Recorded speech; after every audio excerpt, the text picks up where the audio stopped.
guys, so meron tayong Toyota Vios 2015 model o 2014, parehas lang. So manual siya. So ito guys, ang concern nito, pakita ko sa inyo. So ang concern nito, vibrate dito sa manibela.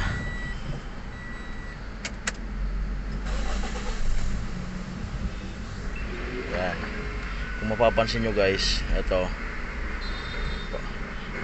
merong nagbabibrate dito sa manibela nya, halata.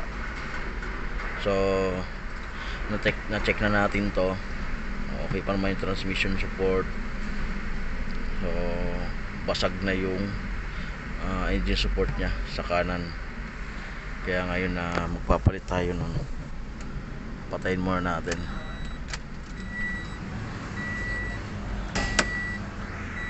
Yan. So dito na tayo. So ito guys, kung makita nyo dito, lumabas na yung fluid nya, nagsitalsika na dito. So kaya ngayon na magpapalit tayo nito. Bagsak na rin siya. So ipapakita ko sa inyo kung paano magpalit ng engine support ng Toyota Vios. Yan. So ito guys, isang tornilyo, pangalawa, pangatlo. So dito tatlo. Tapos dito rin isa, dalawa. So merong nut yan dito sa ilalim. So tatanggalin natin yung nut dito. Yun muna yung unahin natin. So kailangan guys nasa ilalim kayo para matanggal natin yung nut dito sa ilalim na to. Yan. Yan guys, so dito tayo sa ilalim. Yun yung nut na tatanggalin natin. Yan, yung dun. Hindi makita. Yan, kung makikita nyo guys yung nut na yon. So size 14mm yan. Yan muna yung una tatanggalin natin. So gagamitan natin ang extension niya na mahaba. Yan guys.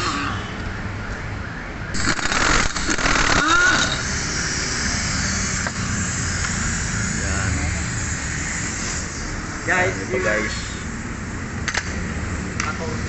So, pag hindi nyo ito tinanggal dito sa ilalim, hindi nyo makukuha yung engine support na yun. Yan guys. So lalagyan natin ng tukod na mayroong rubber.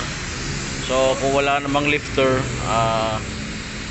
jacks, crocodile jack pwede na. So crocodile jack yung gamitin nyo kung walang lifter guys. So lalagyan nyo lang ng sapin dun sa may crocodile jack para hindi mapuwersa yung oil pan. So kailangan kasi nakasalo, nakaangat yung makina. Yun, kaya kailangan nating jackan para hindi bumagsak tong makina. Yan. So tanggalin na natin yan. Yan.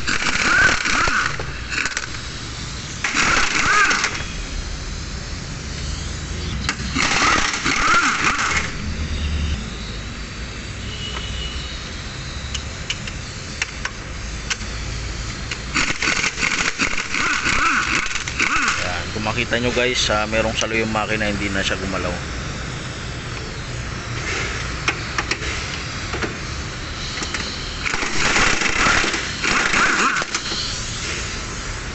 Yan, okay na siya.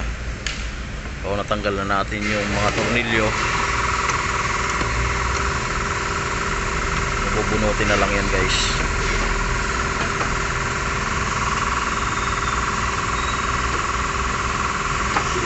Hop, ya. Baba.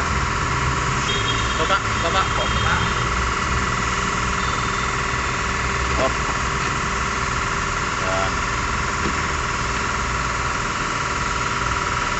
Okay na. So ito yung papalitan natin. So kung nasundan nyo yung video ko, napakadali lang guys. O hindi kayo mahihirapan magpalit ito. Yan, kung makita nyo, umagas na.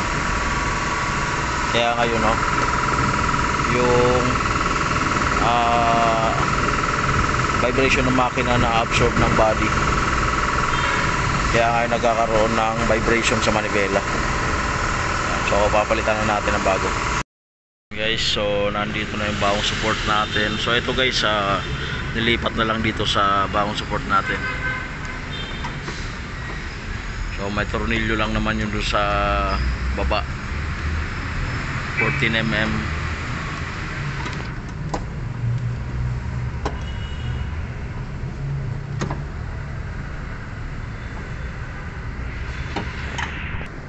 Yan guys, so ikabit muna natin yung tornilyo. So siguraduhin nyo na nakakapit na siya sa thread, kasi kadalasan nalulus thread siya. Yan guys, so nailagay na natin. So kailangan nyo lang itaas baba yung jack sa ilalim para tumaas yung, para gumalaw yung makina. Yan.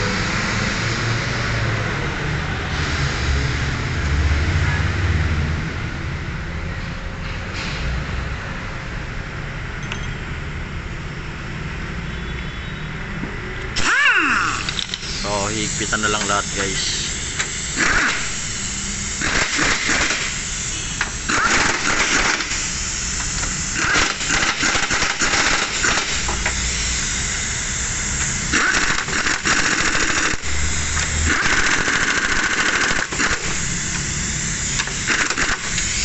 Yan. Tapos ilalagay na lang natin yung nut dyan sa ilalim. Yan guys, so yan.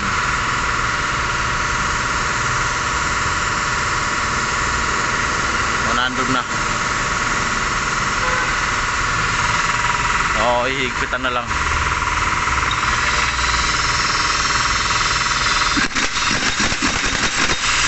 Yan, okay na. Guys, so naikabit na natin. Okay na siya. So papaandarin ko na. Yan, dito na tayo sa loob.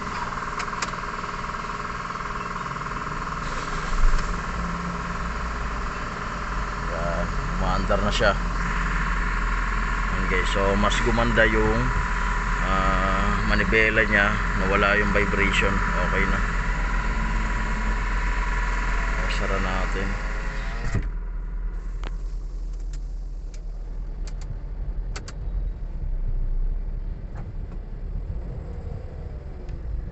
Yan. So naka-aircon na rin yan. Okay na siya. So ganun lang naman guys, magpalit ng engine support ng Toyota Vios. Yan. So sundan nyo lang tong video na to para makatulong naman. Yan. So like and subscribe to my channel, NNB Mechanics Vlog. So, salamat sa inyong mga taga-suporta natin dyan. Yan. Salamat.